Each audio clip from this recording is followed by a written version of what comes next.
First here tonight, the ongoing story, it seems, in southern Indiana. The other former southern Indiana sheriff now facing charges and an investigation. Hello, everybody. Thanks for joining us at 6. I'm Doug Proffitt. Former Scott County Sheriff Kenneth Hughbanks in court today for one count of tax evasion.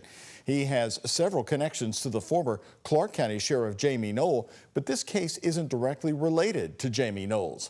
Our Focus Team reporter Travis Breeze covering the arraignment today.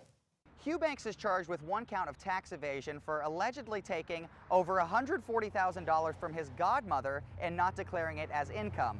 The special prosecutor in this case said that nobody would know who Hughbanks was if it wasn't for the Jamey Noel case. 72 State of Indiana versus Kenneth D. Hughbanks. A man whose name has come up several times in the Jamey Noel investigation appears in court for the first time. Former Scott County Sheriff Kenneth Hughbanks, who was appointed and did not run for re-election in 2018. This case is for not declaring income on his taxes for money he allegedly took from his godmother with dementia. Also not paying taxes on miscellaneous tools, bikes, and other items he sold out of a building in Scottsburg. Mr. Wren, am I to enter a not guilty plea at this time?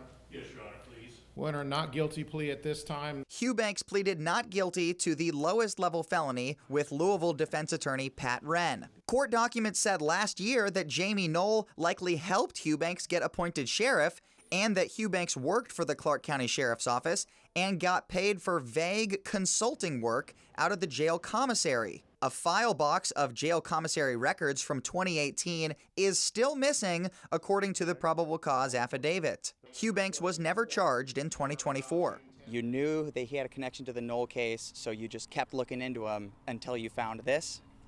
Well, I don't know that we kept looking. I think the investigation with the Indiana State Police, they probably are duty bound to investigate fully, whether it be a misdemeanor, whether it be a felony. Special Prosecutor Rick Hurdle saying at this time, these tax evasion charges are the only things he felt comfortable charging. Hughbanks' trial is set for July 7th. In Scottsburg, Travis Breeze, WHAS 11 on your side.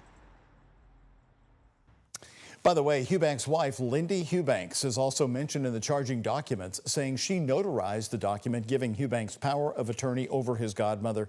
She's also a former county councilor in southern Indiana.